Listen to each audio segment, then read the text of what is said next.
The Agnikul 3D printed rocket packs more technology than the largest of the rockets. In my view, the universal principle is follow your heart.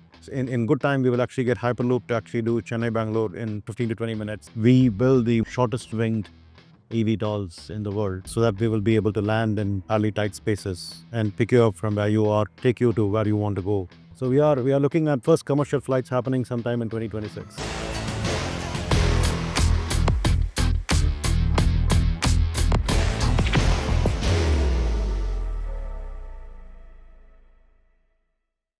Hi, my name is Amrit. We've heard that IIT Madras is the best place to build.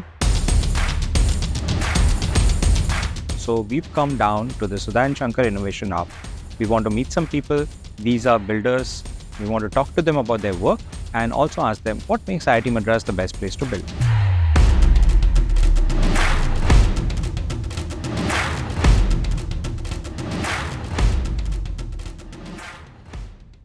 Hello and welcome. This is the Best Place to Build podcast. Today we are with Dr. Satya Chakravarthy. He's the professor at IIT Madras in Aeronautical Department.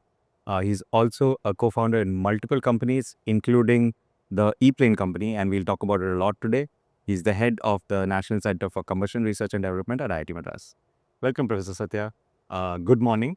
And before anything, I want to know, I think we should start from the very beginning. And you were a student at IIT Madras. Right. Which years were you here? How was INSTI like back then?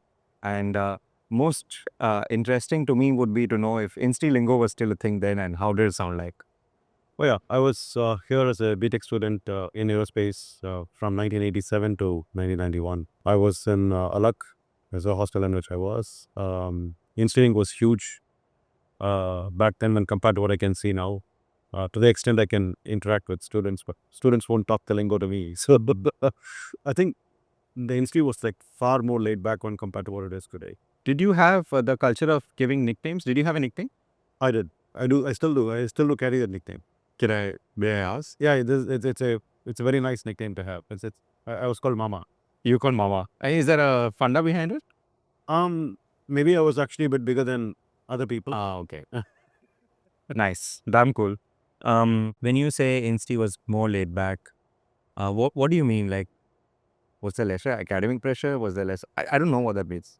We did not feel academic pressure as such, but academics was difficult. We had to, particularly in Aero. Aero is actually an extremely difficult branch to be in while you are a student, but you really enjoy what you're doing once you get out of there and so on, because you have to get down to things like some fourth order partial differential equations and all of this. So it's highly mathematical. So we enjoyed doing that, but they will give you assignments. You have to be on the toes and stuff. But it was not exactly like pressure. There was just work, and professors were actually a lot more laid back, right? As I could see, they were a lot more approachable back then, or at least you don't see students approaching us as much today. I don't know why, and so on. Yeah, so there is definitely something a bit more personal back then when compared to a bit more impersonal. Could be a lot due to, now there's the internet and YouTube. Absolutely. Social media. Absolutely. I was just going to say that. There is a lot more stuff around that can actually keep you occupied today when compared to only a few options like that back then. Fair enough. My dad was a professor and I remember his students coming home and we would have these dinners. I was a child, so I don't know what they were talking about, but it did feel quite personal. Correct. Was Sarang there? It was called Mardi Gras. Okay. It was actually huge even back then. Okay. And if I may ask, who was headlining the pro shows?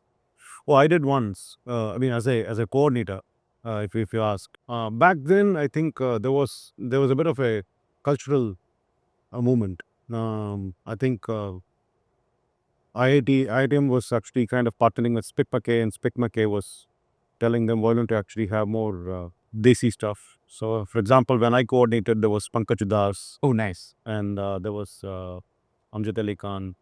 So, yeah. I'm catching from here that you were a pro show coordinator. I was a pro show coordinator. Oh, man, that's going to be interesting. Shit. Today that I think the word used is POR, positions of risk. Correct. We didn't have that thing. Yeah, I think it's a big thing now. People fight for POR. There's an interview for POR. Yeah, we didn't have that kind of stuff. Because it's become something that can go on your resume, and I think it has a lot of. Yeah, we didn't bother about building resumes back. Particularly not of this kind. That's interesting. So, you were a student here. You were a pro show card. You were solving fourth order partial differential equations, and it was quite personal. But after Insti, when you graduated, what was your journey after Insti? I went to Georgia Tech. Yeah, for me just as a PhD. Which is like one of the world's best places for aero, right? Yeah. So they used to joke that whoever is the topper here gets picked by Georgia Tech. So it's kind of like a pipeline sort of thing. Is that still so? I'm not sure. I've stopped following what's going on, to be honest. So you went to Georgia Tech, and Well, there used to be. So once I came back, and one of my colleagues also was here from Georgia Tech. In fact, I think we have about 4 people at in Aero who are faculty back from Georgia Tech. And so obviously students clamor to us so that they will actually get their letters of recommendation and go to Georgia Tech. So there was a pipeline that was kind of set up by us, sort of shamefully, but I didn't think that was our job. But that's that we enabled it, let us say. Yeah, but I'm not sure what is happening now. Yeah. I'm thinking that I feel that in class 10, 11, 12, aero is a very interesting subject to study, or thermodynamics and fluid dynamics is very interesting subjects to study, especially in the context of flying planes. And I remember you were speaking in a podcast once about looking outside the window of an aeroplane and looking at the wing. Yeah, I know. I totally resonate with that, really. You know, the thing is, I try to do that with my wife. Look at the wing. Look, it's turning. And it's so exciting. I don't think she gets it. When I was a student, I used to do these things with my friends' girlfriends, and they used to get pretty impressed. And then my friends would come back and ask, "What did you do to them?" So my question is that in 11th, 12th, these are such exciting topics: flying, rocketry, space, and these are the topics that you're working on, and your research areas of interest are. But when somebody gives JE and starts applying to IITs through the JOSA process, it feels like you're being pushed towards taking computer science or AI or electrical, and students sort of have to deal with this real strong dilemma: do I do what I'm really interested in, or do I just move to computer? How do you counsel students at that age? What should they be thinking? No, I think in my view, the universal principle is follow your heart, and that's even more pertinent today when compared to any time else, because the opportunities galore for pretty much every field today when compared to what it was before. So if you want to actually take aero, there's a lot of aero happening around the world, in and mostly in India as well. Actually, so go for it. Of course, you see. So the basic problem is that when you're about 17, there's always this tendency to believe that you don't know as much as what other people have known and what they try to tell you, and so on. But that's true. That's true even at 56. I mean, I don't know what's going to happen when I get to 60, right? And so the world is actually opening up in front of us all the time, right? So all of us are as young as uh, anybody else. Fair enough. And this point that interesting things and exciting things are happening in every field. And of course, let's talk about aerospace, because you are at the center of a bunch of things. You're leading ePlane company, and you're a co-founder at GalaxEye, Agnikul, TuTr Hyperloop. So let's talk about these companies a little bit. What does ePlane company do, and what is the problem it solves? So the ePlane company is actually building India's first eVTOL, electric vertical takeoff and landing aircraft. It takes off and lands like a drone vertically, but flies forward like a plane. We build the most shortest winged eVTOLs in the world, so that we will be able to land in fairly tight spaces, and pick you up from where you are as much as possible, and take you to where you want to go, as close to where you want to go. And so this is like a very Jetsons type of. Yeah, I mean, it's a little bit not as sexy as Jetson, to be honest with you. But and I don't quite believe that everybody will actually be able to handle the Jetsons. because it becomes very personal. You have to carry the technology on your on your body. Okay. Whereas here, you can actually sit back, relax, and somebody else or the machine. If we actually go all the way autonomous without a pilot, then the machine will take you. So I like technologies that don't require you to do anything, right? Like, for example, one of the reasons why I did not like the 1990s America was that you have to drive a car to work, no matter what you are, unless you are the president of the United States, who can actually work from home. Because the home and the office is like Exactly. the same place. Yeah. So that actually looked very stupid to me. And with the advent of the shared mobility like Uber and so on, and autonomous cars, so like driverless cars that's actually coming up, that's more like my kind of world, even when I was back then, right? So I was probably about 30 years ahead of my time at that time. Therefore, I came to India. That sounds very funny. But that's what it is. I mean, Jetson, in my view, is actually a pretty stupid thing because you will have to do a lot of work controlling it. That makes sense. Yep. Okay, so this is more like a little bigger than SUV. I go in, SUV goes on its own, Absolutely. except that it's not riding on the surface; it's flying. What kind of speeds will it be going at? Yeah, so we actually also focus on that at ePlane. With the shortest of the wings, we also actually try to fly slowest, and the slowest would actually be around 150, 160 kilometer per hour. In fact, we want to actually keep it at 160 because that's actually a psychological 100 miles per hour in the US. Okay. Not that US is actually the biggest market that we are after, but we want to also look at that as a market, and so we want to actually say that we are not too slow, but at the same time slow enough so that we'll be actually able to do short trips very effectively. So this, just if I can imagine this, I stay in HSR in Bangalore. So if I had a eVTOL on my sort of the parking lot, I would get in, and if the time it would take for me to come to CFI would be about 2.5 hours. CFI in Here where we are shooting. right? No. So the eVTOLs actually are eVTOLs. So that means we are doing this out of batteries. We have not really had any eVTOL development in the world crack the Bangalore Chennai distance, which is about 350 kilometers. Electric planes all over the world, anywhere, whatever plane that you have will not be able to do more than about 200 to 250. Yeah, about that kilometers at the moment. Okay. So then I can definitely go from my house to the Bangalore airport, which is like Indeed. 50 That's kilometers.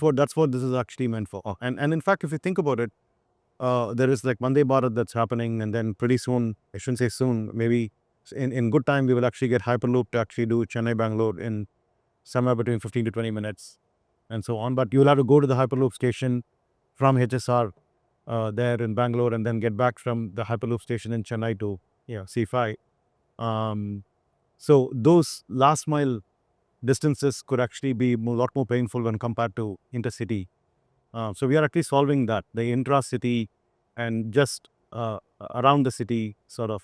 Okay, so a 30 to 60 kilometer kind of That's right. transit. That's the kind of distances that we are actually targeting. That's interesting. If I'm on the ground and I'm looking up, how far will I be able to see a eVTOL? Like, is it flying higher than what I can see? No, not at all. So I mean, of course, we can actually see even the what do you call the Yeah, I can see the conventional plane, but they are fairly large, very much larger, and they are flying at around, let's say, 5 to 10 kilometers. We are actually talking about flying at around 300 to 500 meters. So 300 to 500 meters. that's just less than about half a kilometer. So you should be able to see it. Yeah. Just above the tallest building, I guess. In other places around the world, we may be flying below those buildings because there are buildings that are like about 700 meters, or I think the tallest buildings are like about 1 kilometer and so on. Yeah. If I may ask, how much would these cost me to buy? Like, obviously I'm not buying, but I'm just trying to understand the. No, you could aspire to buy sometime. You will get there, not a problem. That jeep. Sorry, I keep that. Right. I mean, so in fact, we want to set it to be like an aspirational thing, so that it's not too expensive versus it's not too cheap either, obviously. So we will probably be looking at around 4 to 5 crores sort of price tag, which somebody was commenting is like kind of like a Range Rover or Yeah. I'm not into the high-end cars myself, so I don't know those prices. Interesting. So, like a really expensive car, but it can fly. Yeah, there is correct. So, this point that you said earlier that it can't do a Chennai to Bangalore distance. Not right now, but we can actually push. So, what is the technology barrier there? Right now, it's the batteries. Ultimately, our attitude has been okay. The battery barrier is actually going to be there for some time. We should actually focus on every other thing that could actually contribute to this, which means can I focus on the aerodynamics? Can I focus on the light rating of the structure? And can I start thinking about better motors, lighter motors, lots of such things, so that I'll be able to actually clock larger and larger ranges even with the existing batteries. And when you say existing batteries, what I have understood is that the way it's described is the energy density it gives per unit weight of the battery, right? That's energy density. So when you say density, the per unit weight is part of the definition. So it's essentially measured in kilowatt hour per kg. Or watt hour per kg. Yeah, watt hour per kg is more normal. So what is the what is the watt hour per kg you have access to right now? Yeah, this is in the 250 watt hour per kg ballpark, which is commercially also making sense. Could be plus or minus. I think there is something that we have been using for 240. We see visibility to upgrading to 270. That's where we are. So maybe when it hits something like 1,000, then Chennai Bangalore would be. Right. So we are actually working on a chemistry ourselves that could do 2000. Right. So, right. I think what you're saying is right. So we could actually be thinking about that in the near future. Maybe about next 5 years, they will get there. Can I ask you a silly question? I have no idea, but There are no silly questions. how does this compare to combustion? Like, what is the watt hour per kg equivalent in? Oh, yeah. No, it's not a silly question at all. It's actually a very important question to ask for those who have not thought through this. So, fuel actually has upwards of about 15,000, something of that sort. So it's definitely about 2 orders per good. Wow, 15,000, and we are at 250. Yeah. But even at 1,000, it's Yeah. No. In fact, so the way I look at it is combustion actually is an overkill, and we have not realized it in the past and abused it, and that's the price that we are paying this century for all the excesses that have been committed in the past century. So we don't need combustion for a lot of things that we can live without it, right? Particularly if you're able to curtail the carbon dioxide emissions into the atmosphere. And so, yeah, I think the way to go would be to push the envelope on batteries to do more and more for you instead of actually relying on combustion. the thing I understand from battery tech point of view is that it's not just the watt hour per kg, but also at takeoff and at landing, the use of the batteries is quite different. Absolutely. That's actually the bane of a VTOL, vertical takeoff and landing. So if I were to actually do a conventional takeoff and landing, what we call a CTOL, that would be paradise for a engineer who develops a eCTOL, right? Unfortunately, eCTOLs still have this current limitation of about 200 kilometers and of ranges. Sorry. I didn't understand that. You're saying conventional takeoff on battery power is not possible because the current is not. The range is still limited, right? Okay. So you need runways. So unless you actually have runways that are within 200 kilometers, 250 kilometers, which is not so commonplace. All right. So that's the reason why we have to actually go to eVTOLs. And eVTOLs have this problem that they are power guzzlers other than just energy guzzlers. Right. So there's a difference between power and energy. Power is what is the rate at which you want to consume that energy. Right. So during takeoff and landing, you end up taking more energy, per unit time. And therefore, the batteries should actually be able to deliver that kind of energy at that rate. And that's a challenge as well, right? And eVTOLs, because they have these vertical rotors that are allowing you to take off vertically and land vertically, they also actually are not like the cleanest of aircraft in terms of the aerodynamics. You'll have all of these contraptions that are sticking out for the vertical takeoff and landing. So when you go forward as well, you're actually consuming more power than a normal conventional takeoff aircraft. So when we now cross this barrier of, let's say, getting a good amount of range, um, or you could do hybrid. Like you could have some combustion, you can have some, or you can go for fuel cells. Lots of those options are there if you are actually obsessed about range, but at a cost. Because when you now do hybrid, you're actually having two powertrains. One through the combustion of the fuel, and the other one is through the batteries. So each one of them is complicated enough. When let's say you want to have a very simple device, and if you have to pack both of them, it becomes more complicated, and therefore it's also actually more expensive. So and it'll be more expensive operationally as well as for the asset costs that you asked how much it will cost. So economics of that little longer distance play may not really work in its favor is one view to think about. Electric actually brings with it the ability to bring down the asset cost, the maintenance cost, as well as the operating cost. Thereby, if I would actually get this barrier off, right, and I can do things like about 350 kilometers, I can actually disrupt aviation significantly, right? Your ticket prices on your planes will come down by about half. That's the idea. You have a course that you take on electric flight. Is that Yeah, I did in 2019. Yeah, okay? that was the first time it was done in the world. Is it still being offered? I have come back to teaching 3 hours a week, but I'm still doing core courses because I can get a teaching assistant. Yeah, this would be an elective. And I'm not particularly interested in offering. Okay, what is the course called and what do you cover in it? It was called electric aircraft propulsion. Okay, yeah. And one of the things I caught from your explanation there was that an eVTOL that you're visioning or that you're building has vertical thrusters working throughout the flight. There is some of them at least will be correct. Whereas in a conventional plane, once it at a particular height and a particular speed, there are no vertical thrusters. It just goes on aerodynamically. Correct. Interesting. So there's an airflow like this and an airflow like this, which makes it much more complicated. It's not the fluid mechanics of it is a bit complicated, and that's what aerospace engineers always do. We don't like physical solid moving parts. We like the flow to do all the moving so we actually shape structures so that the flow will do what we want to do, flowing around it or flowing through it and so on, like nozzles and all of that stuff. So everything that you see will actually be shaped in a particular way that will get the flow to do the moving, whereas we won't move anything. Interesting. Yeah. I'm just listening to you and I'm thinking there's so much of tech here, quite hard to understand, quite hard to believe that it'll work, and I'm guessing it'll be commercial in like 3 or 4 years and we'll actually be seeing it. But still, how do you go around convincing people? And you started quite some time back, started like 5 years back on this. Yeah. How do you go around convincing people to that this is real, that this can be built here, that we are going to do it, that you should join us, and that you should, invest in us? These are like really hard things, right? Correct. Sort of like peeling the onion one layer at a time.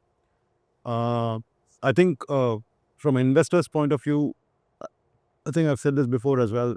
I have not really seen any Indian investor invest on something that is not being done elsewhere in the world, right? So let's say, for example, I actually came up with a completely new contraption that nobody has come up with in the past. That may be pretty hard for me to get an investment on, but it might change, right? I'm always an optimist. For example, if somebody has built and shown something to work and they came up with something new, completely out of the world, it might still, there'll be some credibility to invest in it or something, right? So, but so far as I've seen, it's not happened. So getting an investment on something that's happening in the other parts of the world has some credibility associated with it. I mean, let's face it. I mean, capital in India is. But are there other companies doing eVTOLs across the world? Yeah, there are quite a few. Okay, by quite a few, do you mean like 2, 3, 5, 10, 15, 20? Actually, there are hundreds of eVTOL companies at the PowerPoint level. But the PowerPoint level? Yeah. Oh, they have made their decks. Yeah. Okay. And how many of them are have made quite a few, maybe some scale prototype? maybe at least about a couple of dozens. About half a dozen of them are very leading. I'm hearing from this that earlier I thought that you represent like a really mad, crazy scientist, but the level of craziness is going down because other people also. No, I'm crazy, but that's what I'm trying to say. So you won't hear about ideas that have not been done by other people come out of me yet. Okay. Yeah. So I'm just holding it for another time because When people are ready for it. correct. Right. Yeah. So that is the investor part. Employees part is actually where you're obviously looking for aero people, and aero people have already gone into it, right? So they have been crazy enough to have got into aero. But the fact is that India actually is a very fertile ground for aero. So we, when I joined as a student, we were primarily thinking about the HALs of the world and the ISROs of the world and so on. These are primarily the government R&D as well as HAL, of course, the PSU. It is industry, but ISRO or DRDO were considered to be R&D, but they had a very strong product focus. But again, commercialization has been like not to like a large scale, right? They are not making like 100 to 1,000 rockets a year kind of thing. Fair enough, right? But sometime in the 2000s, we actually saw a lot of R&D from pretty much the world's best and biggest aerospace players come to India. So now So GE, Boeing. the GE, Boeing, all of those guys, right? So most of their R&D actually now happens out of Bangalore. Maybe a little bit outside of Bangalore, but mostly in Bangalore. But the next wave actually started in manufacturing. So now we are now in India, and this is fairly spread out. It's happening in places like Hyderabad and Gujarat and other places as well.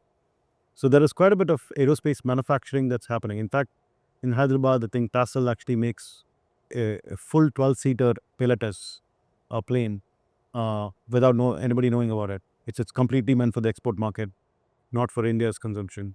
Very interesting. Lot of manufacturing happens. So it's possible for us to get employees who have actually been in the design and manufacturing of large aircraft. And their fascination to work with me is that they have been working on only parts of the aircraft wherever they have been working on. So when they work at ePlane, they get to work on a full aircraft, no matter how small it is. Let me try and see if I've understood this right. What you're saying is that maybe 30 years back, we were only thinking of HAL and DRDO and ISRO. But in the last 10, 15 years, Indian engineers have been working at all these global companies, which are actually based in India. Correct. Including in the manufacturing side. Absolutely. And therefore, there's a lot of talent, which is maybe itching to come out and do more. But If there are, given there the are option. there are essentially 4 phases, right? Pre 2000, there was the government companies and R&D, which is thriving even today, right? So it's not to say that's Yeah, the HAL past, and right? ISRO. We are doing like great, Great work. right? Yeah. So I mean, there are people who actually died to be part of ISRO and can't get in and so on, right? So ISRO is like really kicking ass, and DRDO, that they are doing that. I think just about last week they launched their hypersonic missile and tested successfully. So all of that stuff is going great guns. The next thing that happened is, let's say MNC private R&D, right? And that spawned a lot of other contract R&D and all of that stuff around in the country as well. The third is manufacturing. Fourth is, and this is like large manufacturing, making like large planes, large parts of engines and all of that stuff. And fourth is the startups. So the 2020s is the time for aerospace startups. It's very exciting. I'm thinking of There's like about 4 different opportunities for anybody who wants to do aerospace. we will talk about all four. But I'm just thinking of the semiconductor business, and in the semiconductor business, of course, there hasn't been a long history of government support, but It's happening now. it's happening now. And also, there's a lot of talent in, say, Intel, AMD, or other companies where at a point, like, if you just ask casually, there's of course no data, but if you ask casually, then like 20% of employees in semiconductors across the world are actually Indian. Absolutely. Yeah. And a lot of it is In fact, even long before the hardware semiconductor stuff started happening, there is a lot of software on VLSI testing and all that stuff actually was happening in India. Yeah, even like in the 2000s. Yeah. Texas Instruments cell phone software all was happening in India. Yeah, TI has their office here, NI has their office here. All of them actually was happening in India. I want to ask you, how do we go from, and you joined, you were a student here, and so you've seen the attitude evolve, and you were a professor. I think you joined in 98. 97, 98, yeah. And now it's 2024. So almost like a 30, 40-year window. How has the attitude changed so much that we believe that we can just do it now? Yeah, so I feel that this is a bit of an IIT Madras thing when compared to other institutions, but it's a graded thing. What I find is at IIT Madras, students want to be doing something or the other. They don't want to be lazy.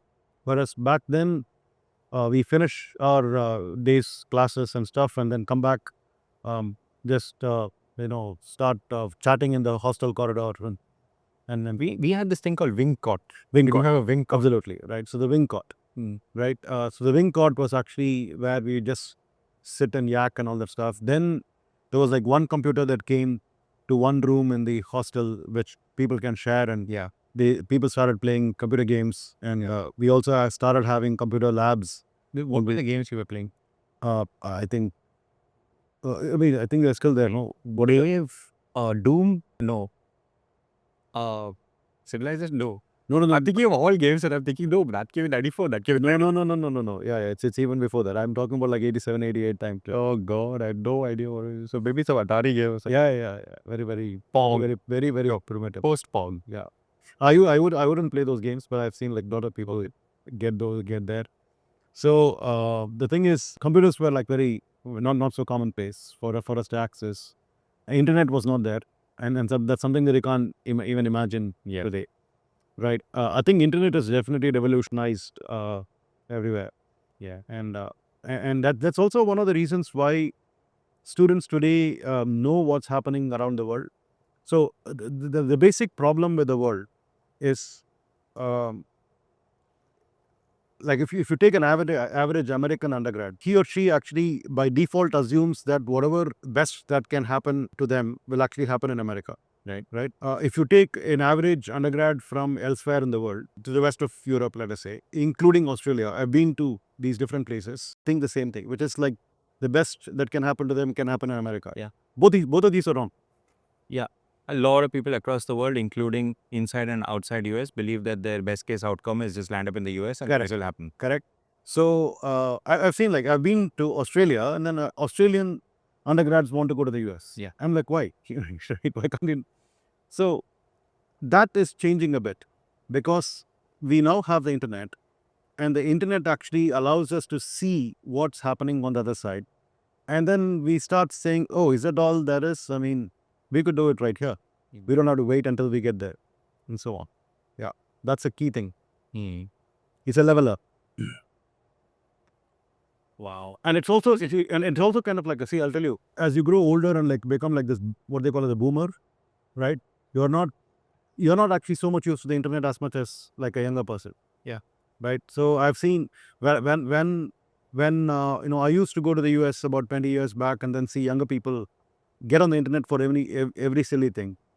I can see that happening with kids today in India. I used to wonder, is that a good thing? I think it's actually a good thing.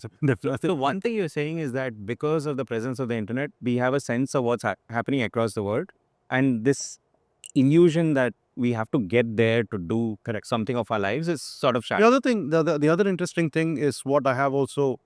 I mean, it looks like I'm kind of trumpeting my team. So if you want to actually make rockets, for example, you don't necessarily have to make a rocket that is the size of what SpaceX does. You could actually make a small rocket that's actually as, for want of a better word, sexy as, or even more than SpaceX. Right? For example, the Agnikul 3D printed rocket is actually a lot more, packs more technology than the largest of the rockets, simply because at a smaller level, it's possible for you to actually push the most nascent technologies very easily. Right? Because the nascent technologies like 3D printing may not be available for you at a larger scale. So you're better off doing like a nice smaller rocket when compared to having to really plot through doing a bigger rocket. Right? So if you were to do a bigger rocket, maybe you have to go to the US is the current thinking, right? Unless you're seriously thinking about joining ISRO, right? And that, I would say you should probably think about that as well, because ISRO is also making their large rockets and so on. But they have only, so the problem with the governmental, structure back then and even now we see is the scale, right? So the ISRO cannot hire all the IITians even if all the IITians wanted to actually join, right? So there Which is the head of ISRO has said they don't. correct. Yeah. So the point is that if you want to afford scale for all this kind of population, startups actually allow for that to happen, right? And you can do things at a smaller scale, but it's equally or even more complicated to think about and realize and accomplish. So we feel like extremely good at Agnikul about what we're doing. Because Before we go, and I want to spend a lot of time talking about all these startups, but it just seems like you're missing a few steps here. So the internet came in, and okay, we believe sort of illusion shatters, but still going from there to saying that we can do all this ourselves. Are there more enablers? of course, I mean, I could think of doing a small rocket and it still cost me something. But I could think of making my ePlane and it still cost me something. So you need to actually look for where will you get investments and so on. So the startup ecosystem is, I mean, supposedly the third largest in the world in India. So there is a VC ecosystem that's growing, and increasingly they are getting a bit more aware about deep tech startups, right, and so on. And I'm just getting the sense, but we probably have to quantify this. But the proportion of deep tech startups in India probably might be higher than in the US. Is my guess. Simply because there are a large number of non-deep tech startups that are out there in the US that bring down the deep tech quotient. But in India, I think for some reason, maybe cultural or whatever it is, there are lots of out of college students and a little bit like a few years into workforce kind of people who want to start up. They have a better proclivity for a deep tech engagement. So from a builder's perspective, from a building attitude perspective, the latent talent was always there. Yeah, we have the ingredients. Yeah. And now we have the money also. Yeah. So that's amazing. And let's just go into a little bit of detail on all your startups that you're associated with. So ePlane company is making flying taxis. I think we spent some time talking about it. You've also raised a lot of money and just raised Series B. Congratulations. Thanks. So the total is now 20 million, is it? Yeah. And also you have a great set of investors. I saw that Naval Ravikant is on your list, Speciale Invest, and so amazing. So, what is the current status of ePlane company, and what are your next 1 or 2 year goals? When we started, we bootstrapped and started building drones, and the drones of the winged variety, which is the eVTOLs, but the smallest of those, and then went on to making larger of those eVTOLs, a subscale prototype. So we got into the path of trying to commercialize those by putting them through certification and so on. But now we are, with this fundraise, we are now at the verge of going out and building the passenger aircraft, which means that our major focus is to get the first prototype of the passenger aircraft as soon as possible, which would be the next 6 months. Oh, wow. Can I book a flight? Okay. Or No, I just you can't. can I pre-reserve a seat? No. All these things will actually happen in the commercial side thing, right? So the first prototype is actually the start of the game. We have to actually do a lot of testing and go through a certification process. That will take about a year again further and so on. So we are looking at first commercial flights happening sometime in 2026, the later part of the 2026. Is the regulatory part of it a big part of what you're doing? It is huge. In fact, in aerospace, particularly in aviation, right? Aerospace has multiple parts, right? So if you're looking at space tech, there is something like space grade materials and all of those things. I think stringent regulations exist for manned aircraft, manned spacecraft, right? But they're not so commonplace. They are developed in NASA. They are developed in. There are only a few countries which have actually put humans in space. India is also trying their best to do it as soon as possible the next year or so. So they evolve those standards. But when you now talk about aviation, which is then there is military, right? I'm not even getting that. There are mil grade standards and all of that stuff. when you talk about civilian aviation, it's all about regulations, right? Every nut and bolt has to actually go through regulations. I change a screw in a seat and go through the regulations. Yeah, it's highly regulated, and it's for good. I mean, we are actually putting humans. So if you look at um, aviation, it has far higher safety standards than automobiles, right? And from an aviation perspective, I feel like, why is it okay for people to actually sit in a car, drive, and be ready to kill themselves on the road, right? When they will actually quibble so much about going and sitting up in a plane, which is proven like huge amount of safety record, and then over and over again, right? So, touch wood, it is a fact that we have like far fewer air accidents when compared to road It accidents. could be because there were such strict regulations. Correct. So the regulations are for something, right? It means something, yes, and we have to respect it.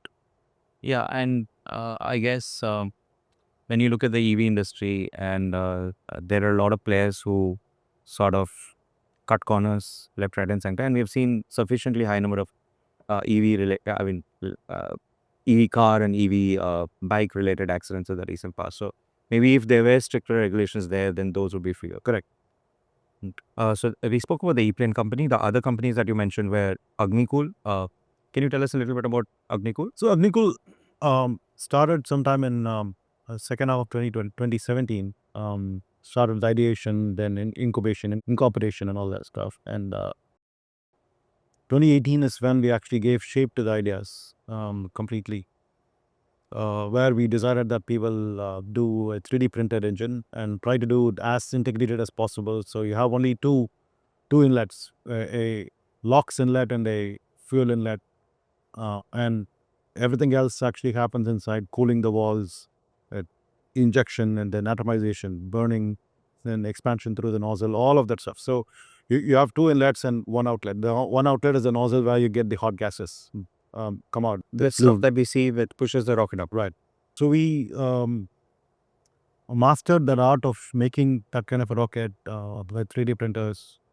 And we procured a 3D printer at some point and then started doing this very routinely. And then we also actually had to test these rocket engines on ground. So we established test facilities in the new campus at Thaiyur. And we've gone all the way to mimicking the launch pad that we have developed at Sriharikota, only one of its kind in India. In fact, in the world as well. I just want to check. So Agnikul's 3D printed rocket launched this year. I mean, the successful launch was this year, right? So Yeah. 2017 to 2024, it's like 7 years. Correct. It's a lot of patient work for both the company and the employees and the investor, I was saying. Correct. Is it the thing that you sometimes worry about, that people won't be patient enough for deep tech to sort of... True. I mean, there are people who are there are two kinds of people in the world, right? There are people who are patient. There are people who are impatient. Right. So we want to say, when you say there are two kinds of people in the world, that sentence can go anywhere. I know exactly. Right. So there are fewer patient people in the world. So I mean, this whole idea of startups is actually very weird, right? You need to be impatient to break the barrier, right? And then say, I want to actually do something different. Yeah. Right. Because you don't like to be patient to put up with the existing level of tech and status quo and all that stuff.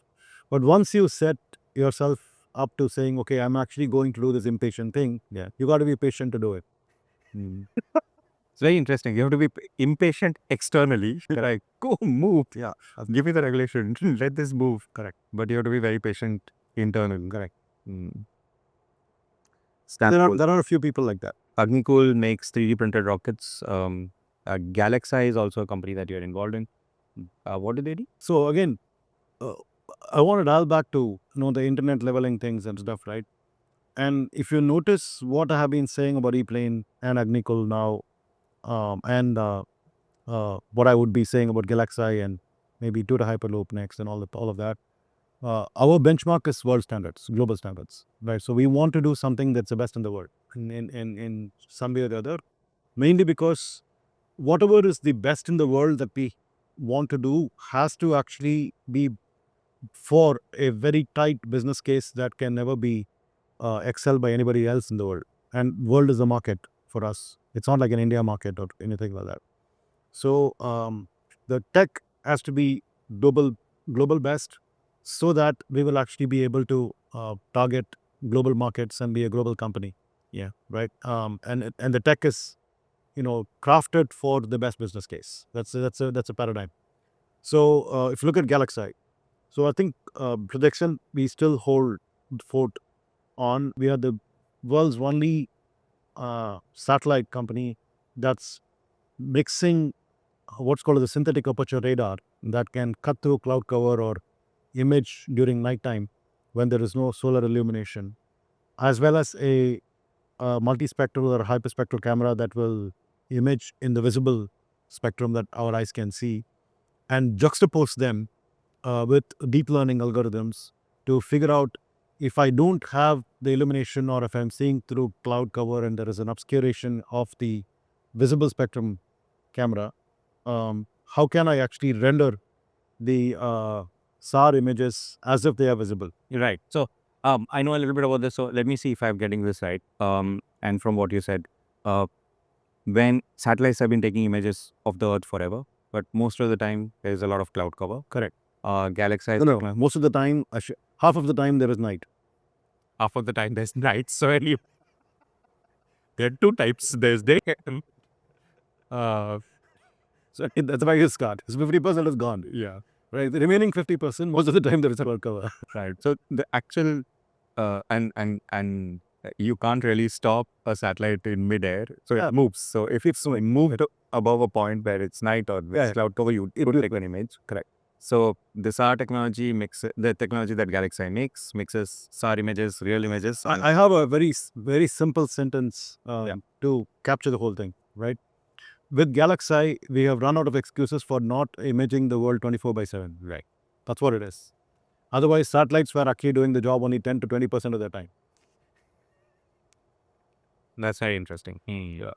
And so the imaging that they're doing, so that obviously makes the satellite much more efficient. Correct. And so hopefully the images will get much cheaper, and Correct. we'll be able to develop much more. I mean, there is definitely, with a lot of edge computing and stuff that we do, and we beam only the useful data back then and all put together, there is a 10x difference between what a current satellite would do versus And this is useful for both military use and commercial use. commercial use. Yeah. So we spoke about ePlane, GalaxEye, and Agnikul, and the thing you just said that you'll also talk about TuTr Hyperloop. So TuTr Hyperloop actually started with something like where we are around, right? And Avishkar Hyperloop is the student team that I have been associated with from 2018 when Suyash, who is now the GalaxEye co-founder, actually founded, he and one more of his friends, Ankit, they actually found this thing, founded Avishkar Avishkar Hyperloop Hyperloop. as a student team in CFI. C5. Correct. I mean, this building did not exist at the time, but C5 existed. And I was the faculty advisor at the time and continue to do so. And my thinking was, first of all, does it make sense, or is it just a fad? Is it just for the sake of students going to the US for a competition? This is because Elon Musk had announced a Hyperloop competition. Correct. And Elon Musk is like the patron saint of all ambitious students. Right. Except that he's actually smart enough to not actually jump into Hyperloop himself. Because in my view, a lot of things that actually happen in the US are like super expensive. Okay. And maybe Hyperloop is daunting even for him or Elon Musk to do it in the US. If he were actually smarter than what he is, he should actually be doing this in India. Right? But it's good that he's not, because we can get to do it instead. In the US, I think he's involved in too many things.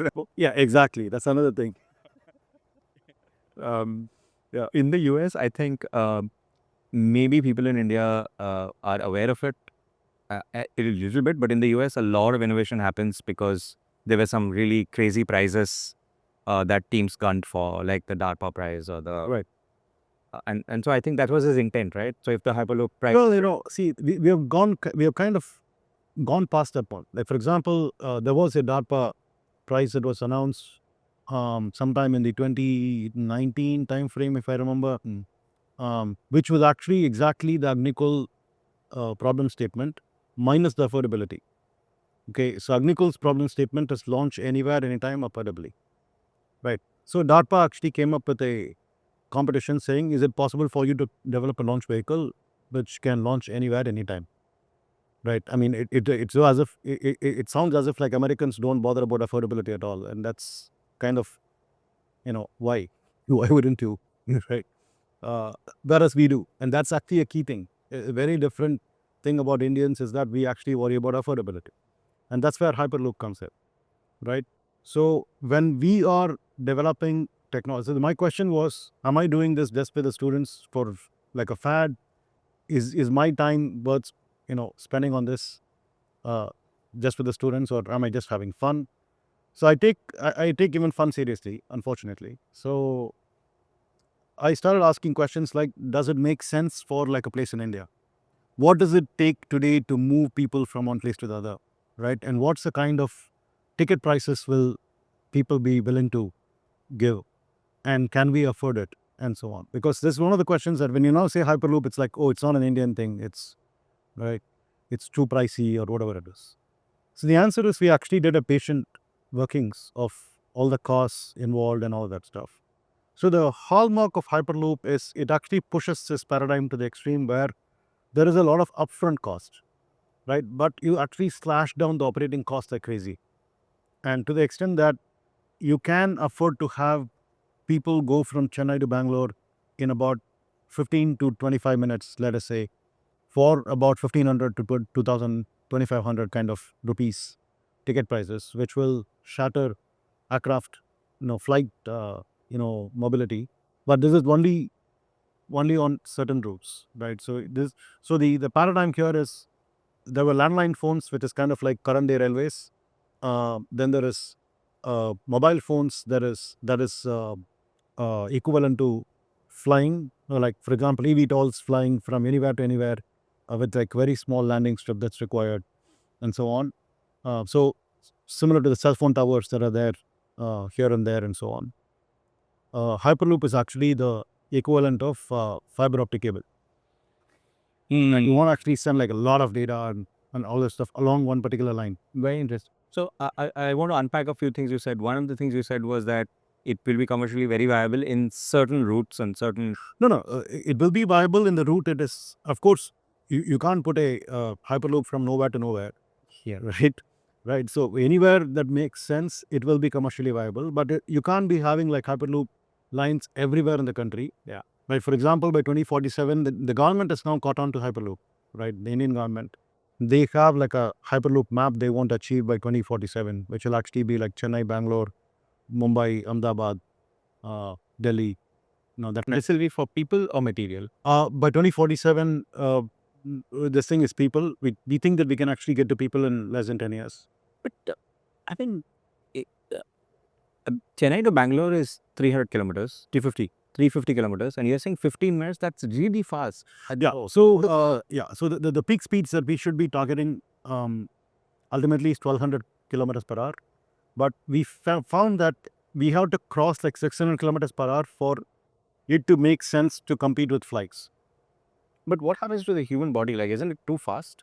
Oh, no. We do these things in like very high-rise building lifts all the time. Okay. Like let's say 100-story skyscraper lift takes you 3 minutes to get there, and that's actually beating gravity, right? And then you don't really feel it because you have like spring-loaded systems that will make that happen for you. So the whole Acceleration is gentler. yeah. So we do actually have like dampers that will make sure that the human body does not sense the acceleration. And the core technology here is that the sense of how I've understood is that Hyperloop is basically a levitated It's a maglev and vacuum. maglev in vacuum. Okay. I want to share with you that before that, so where is the startup at right now? Like, Oh, yeah, that's a good question. So we had the startup that drives the tech, but still it is sort of bootstrapped. We have not really raised any equity funding, but we are getting quite a bit of support from the railways, right? And I'm reminded of how you started by saying that it would have been easier to raise funding. It is easier to raise funding if somebody else across the world has done it. So I have to ask you, is somebody else across the world doing this? oh yes, yes, they've done it and they've shut it now. All that stuff. Yes, of course. Yeah. So it's actually very big in Europe. At least about 4 companies are very active doing this in Europe. America had died. Maybe there is one company that's in Canada and so on. So there is some pedigree to it. So anyway, Is it true that the International Hyperloop convention is happening here? competition. Competition is happening here at IIT Madras? Huh? Yeah. So the thing is, like, we want to eventually push the envelope. We're doing that in 2 ways. One, we're basically saying we actually have a 400 plus meter long Hyperloop tube that we have set up in Thaiyur. This is the IIT Madras campus at IIT Madras Discovery a Camp. 400-meter vacuum tube. Vacuum tube. And that's actually the best in the world that's available for any competition. 400 meters is like an Olympic track. Correct. So, and then, of course, it's a straight track. Okay, so straight. And it is, I mean, it's close to like about half a kilometer, right? I mean, we wanted to actually, we will be pushing it to 450. We just ran into a lake on that side of campus. So we're trying to figure out what to do about that. But yeah, that's right. It's actually standing at around 410, I think, right now. But we'll go to 450 and be the world's longest pretty soon.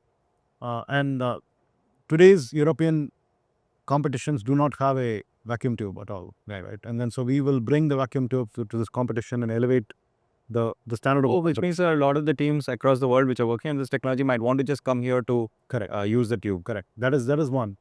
The second thing is that what we have also found is that at the level of something like about a 1.5 ton weighing pod, which is sort of like a subscale to the real pod, where we will have people or cargo will move for commercial reasons.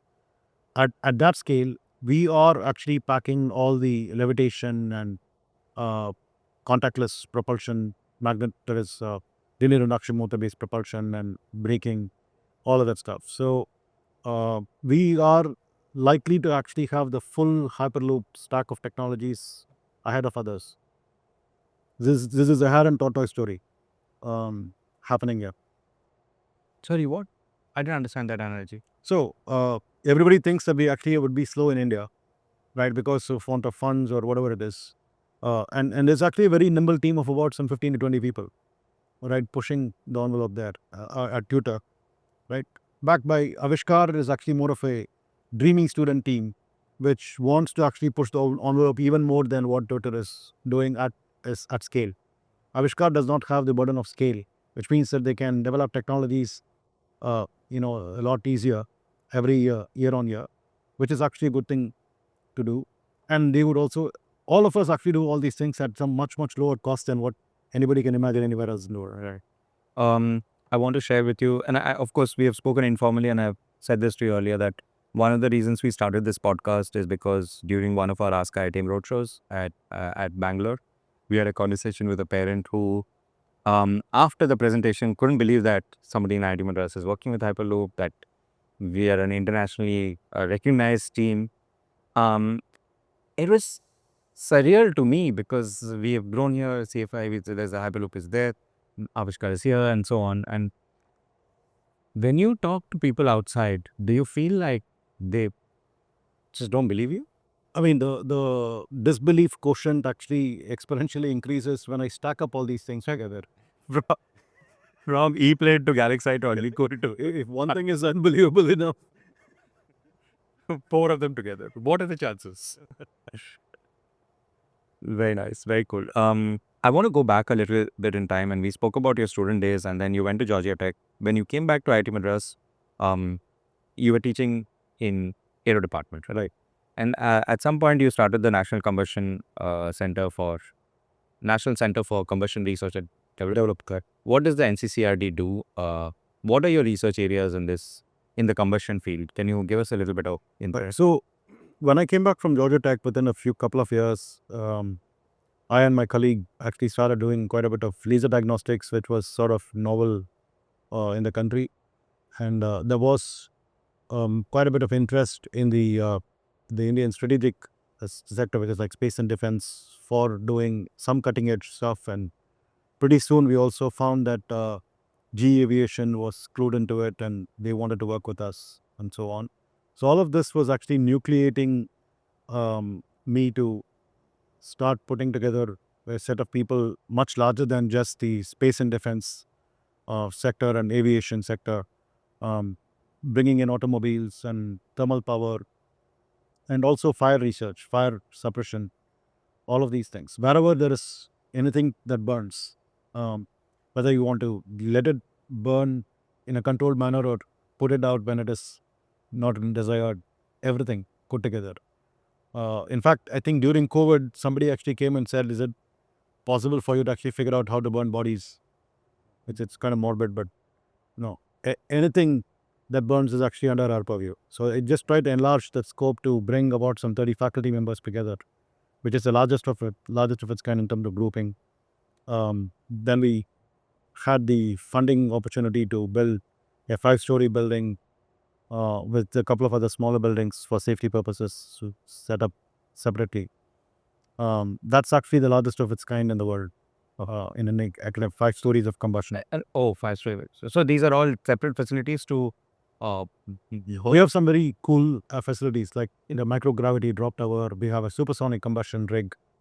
We had like a 100 kilowatt gasifier, coal gasifier. So lots of things at scale. And we used to do quite a bit of work for GE Aviation in atomizing at pressure and temperature, elevated pressures and temperatures that are similar to what we see in gas turbines. So lots of things we do are at industry scale. We have like about 4 automobile test beds, which are industry standard test beds. So these are centers where professors or students of IIT Madras can do research, or industry can come and use the facility, or there may be a combination of both. That is industry, in an industry supported problem where a PhD student will advance it and so on. Professor, as a faculty, when you set up a center, what constitutes success for the center? Like, how would you measure how this is going? It's the scale of the center is one thing, right? Where we are talking about an initial investment of about 46 crores, which back then was like about 11 million US dollars. I think at that time it was actually the largest of its kind in IITM. So the director at that time wanted to actually support it with building a building for us and so on. This is Professor Masper. Correct. And he had just joined, as taken over as a director at the time. So I think the scale is magnificent. So until some time when other things started happening, NCCRD was kind of like a tour stop for any dignitary or celebrity passing by Chennai and so on, which is good. That's one. The second is sustaining. I feel, on that topic, I feel like a lot of people who pass by IIT want to look in, they want sort of a reassurance that great things are happening here. They may not understand what is the implication of it. Or I remember, like, for example, soon after NCCRD was established, the building was built and all that stuff. We had like a lot of footfall. Like there was a couple of times I remember, like for example, the founder of Analog Devices, he had only 2 things to do at IIT Madras. One was NCCRD, the other one was a research park. And I think the president of NUS was passing by Chennai, and he had like an hour to spend. And they would bring him to NCCRD and to the research park and so on. So nice, that kind of thing. So that is one. The second thing is to sustain it, right? Can you actually sustain the growth and so on? So from 46 crores, we have actually accumulated about some 50 plus projects for the industry, right? Where we have done projects worth maybe about 250 crores plus of now, right? So that's actually the key thing. Can you sustain the center? Through industrial work, correct. Industry collaboration is actually the only way by which you can sustain a center. Are there papers and patents also? Huge number of I personally actually clocked 100 plus papers, and that grew exponentially. So when I joined as an assistant professor, I had like only 1. When I was an associate professor, I had 13. When I became a professor, I had 30. So you can clearly see the steps, right, within about 5-10 years. But significant after that, it became like hundreds, and so on. That's personal. And I collaborated with a lot of my other colleagues in automobile and power and all that stuff, which is outside my area, where I would support them on things like laser diagnostics and all that stuff. And so we have co-authored papers. I learned a lot from all of those things. My colleagues, we had like about some 75 PhD students at one time. Oh, Yeah. Right. 75 PhD students is a lot. Yeah. I mean, in the NCCRD is actually kind of like a department in itself. Which burns things. Yes. That's such a beautiful way to say it. But this drop tower sounds fascinating. What do you drop? Like, does the tower itself drop? No. So the tower is kind of like a lift shaft. Okay. It's a little bit bigger.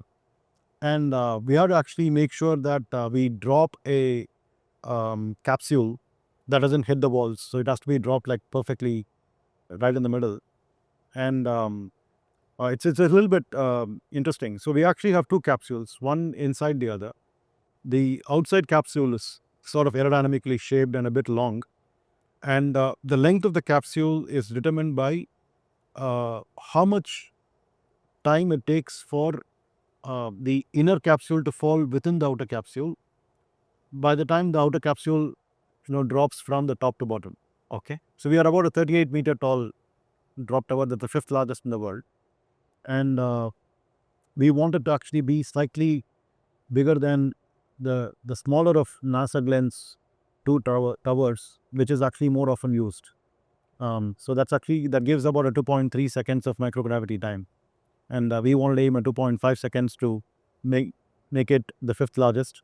So NASA Glenn's second tower is the sixth largest, the more often used tower, and so on. But the microgravity community is a very small community in the world. They watch out. In fact, at that time when we were setting it up, the German microgravity tower people actually called us and said, "Hey, we built one and it's actually super expensive. Now you're building one. Can you actually do something very advanced?" And so on. We didn't have that kind of funding because microgravity was only one of the things that we were doing among a lot of things. They wanted to do something like what we do in Hyperloop with like magnetic, side levitation and all that stuff that will produce like lunar gravity, Martian gravity and all that stuff. Yeah. So we still can do it. We have the So who would use a drop tower? Like which kind of? So when we did the drop tower, my problem was how am I going to justify this for a combustion center, because that's only one corner of combustion, right? Only one aspect of combustion. So we found that we should actually be targeting all things microgravity, right? And then there are essentially four kinds of research. Now there is a fifth one that is also added up in the recent past. One is combustion. How do I know? Because flames are always like for example a candle flame. So I have this typical thing in my classroom saying that if you actually go on a romantic dinner with your girlfriend, candlelight dinner, forget about the girlfriend, look at the candles, right? And you can learn a lot. And so the candle flames are like I don't know about your girlfriend, but you'll learn a lot. right. So I mean it's supposed to be gender neutral. Yeah, by the way. you should correct us. It's correct. Right. So, so you have this kind of like elongated plume, right? So that will actually become spherical when you now drop in the drop tower or go to space and burn. So there is a different characteristics for combustion when you now burn in zero gravity.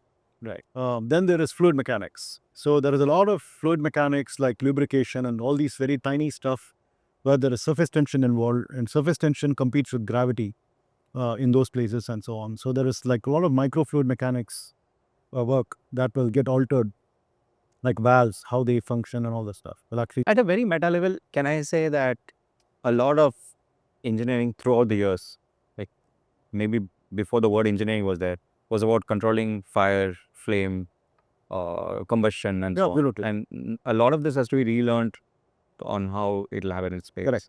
So interestingly, in combustion, the reason microgravity was actually found interesting was if you remove g in your equations, you get like some nice like spherical or cylindrical kind of coordinates. You can solve equations and get some solutions, but you can't compare them with reality because gravity comes and changes it, right? So for experimental validation, they wanted to go to space to support their theories, but that's actually a very expensive way of validating your theories. You might as well actually generate theories that are in sync with, gravity and so on. So the application is actually what happens when you go to space. So these are combustion fluid mechanics.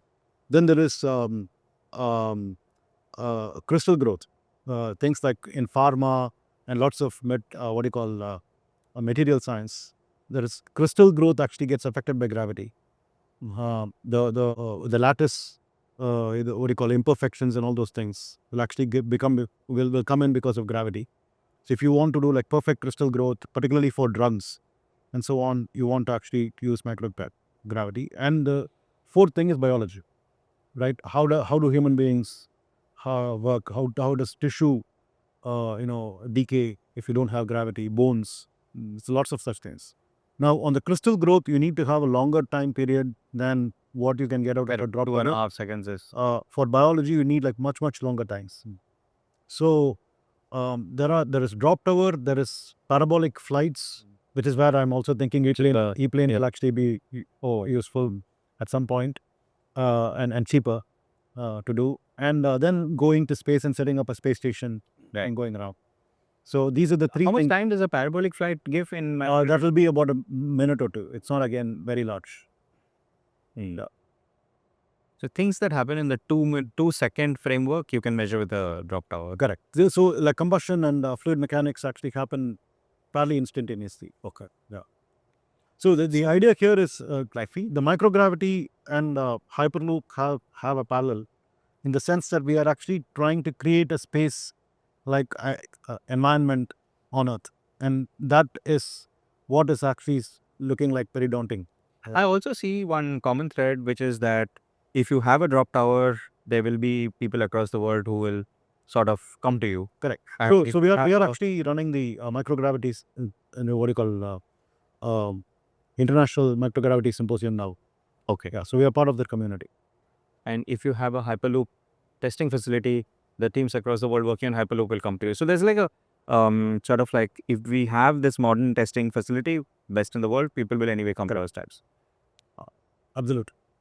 It's excellent. Yeah, so I think we spoke a lot of things here already. So you mentioned the Thaiyur campus again and again. So can you tell us a little bit more about the Thaiyur campus? I've not been there. Yeah. So that's actually a Wonderland. Anybody should. It's a must visit for a lot of people. So we have ePlane building its planes. Okay. We have the 3D printed rockets of Agnikul that are getting tested there, all the way up to short of launching it. Like we actually do a vertical stack of the rocket engine the way it is in Sriharikota. We have simulated the launch pad that we have in Sriharikota here to get the exact plumbing from the LOX side and the kerosene side to fill the tanks and burn. So all of that stuff happens there. We have this 410-meter long Hyperloop tube to be extended to 450. Of course, we have the port center, the NTPCWC. It's a little bit. It's a mouthful abbreviation. That's the tidal. Correct. So you have like a huge base. Tidal. No, it's wave based. Wave based. We are also actually developing extra fuels capability there, where we will be converting municipal solid waste into crude oil. And that's actually something that came out of NCCRD as well with my colleague Vinu. And I'm also a co-founder there. So we are setting up a facility there. We will also set up we'll go forward to set up a distillation plant that will convert the crude into more usable things. Like, normally we do petrol, diesel and so on. We probably won't get down to petrol, diesel, but we will actually get down to like some heavy fuel oil, light fuel oil sort of things that are used in furnaces. I'm trying to connect the dots between everything you've said. You started as an aerospace researcher, and then you headed this combustion center. But the company that you are most passionate about, the ePlane company, is not a combustion driven plane. So Hyperloop is not combustion driven. It's completely electromagnetic. Yeah. So there's been in your career, there's been a combustion to battery shift. Is that fair to say? Yeah, lately, yes. In the last 7 years, I would think. Yeah, we can easily say that. But rocket still works on combustion. Yeah. Yeah. GalaxEye, of course, is nothing to do with anything of these years. So I think the crux of the matter is do what makes sense at any time, right? Don't worry about. So one of the problems that lot of us have is the past baggage, right? You got to be a learner all the time. You got to be ready to jump into something new if that's what makes sense now when compared to what has been before, despite the fact that that's what what's been happening all the while is what you have spent your a better part of your life, learning, building, and doing. It's okay. You can now start learning to build something different. That's fine, perfectly fine if that's what makes sense today. Yeah. Can I ask you, you're doing so many things. You're running a center, you're a co-founder in a bunch of companies. Of course, you're a mentor to a lot of students as their faculty advisor or as the faculty advisor of their team, but also personally an inspiration. You still teach, you're teaching now. And among all this, what brings you the most joy? Or like, what do you feel like this is something really exciting? Right. So my now actually working full time building the plane at ePlane gets me to do a lot of engineering, right? And uh, as a researcher, you work on like one aspect of it. So think about yourself as a physicist, or forget about any of these things. Like let's say you are a experimental physicist. You have to actually develop a setup where you will measure something and so on. As a physicist trying to do that, you are actually an engineer first, trying to develop a setup, right, that will take maybe the heat or cold or whatever it is, right? You need to be able to do this. So many times physicists are focused on the problem that they're studying, but they don't know how to actually develop the setup. And they have to learn a thing or two of engineering to do that. For sure, I heard from Professor Mohan one day that if you are studying the brain, the first thing you need to do is to learn how to take a lot of images at a very Exactly. proximity. And that's actually like really hard. Which has got nothing to do with the brain, right? So it's more about like how to image the brain rather than the brain itself. And even things like how to slice it really thin. Correct. Yeah. Right? Exactly. All of that stuff. So when I was actually doing my research, there was a lot of engineering at NCCRD that we have done, and even prior to NCCRD in the labs that I was working with. So you have to develop a lot of setups, right? There's a lot of engineering that goes into it. So I definitely found that engineering is actually really my passion, right? And then that has to be put to use to develop full-fledged products that people can use. And that's what is the joy that I actually get out of making the plane. Right now, I'm no longer a propulsion professor, which I was kind of slotted to as a faculty member, right? And I mean, I know about making planes all the way to getting certification better than most of the people in the world. That idea is really powerful that as a researcher, you're working on a small thing, but then as you sort of expand your scope, you're working on a larger engineering project. So I would say there is merit to doing that. I have derived pleasure doing some very deep research. There is still more deep research ideas that I have that I've not been able to pursue because they will take such a long time to go through. I may not be even able to come out of it, right? As of today, building the plane is actually definitely a lot more enjoyable. Amazing. We covered a lot of ground. I think, Spent a lot of time at it too. yeah, we've been at it for an hour now. Yeah. Let's close. And I just want to sort of get your closing thoughts. Students who are looking at this or professors who are looking, younger folk who are looking at it. And you're at a very senior level, right? So what is the advice you would give them on how they should plan their next 5, 10, 15 years? I used to be right from when I was at BTech. I used to always look at a 10-year horizon of my career. 10 is actually too long for most people today. They probably are thinking 5 or 2 or something like that. But if you're wanting to do something serious, it's not a bad idea to have a tentative plan for 10 years, but a more crystallized plan for 5 years. That's the way I would go about it. You're saying that think about what you're going to do in the next 5, 10 years. Correct. Because it'll take that long to. Do anything useful. I think the challenge that students nowadays have, I don't know about young professors, but at least the challenge is, I think I have the same problem, is that there are too many opportunities. Correct. And you can't decide, like all of them seem like I will not the next. If you're picking what to do for this 5-10 years is not so easy because you have so many options, in front of you. Think through it. Keep something as a default. Keep working at it. Any other opportunity that comes your way, weigh it against the default that you have. If your default seems to be better than the opportunity that you have, continue with the default, or vice versa. It's okay to switch, absolutely no problems. Or many times what will happen is that you will see how, if you have the freedom, you will see how the new opportunity can be dovetailed into what you're doing already, and so on. Right. Yeah. So that kind of like reinforces you even better and all the stuff. Okay. Thank you, Professor. Thank you for watching. This was the Best Place to Build podcast, and we are with Dr. Satya. Thank you.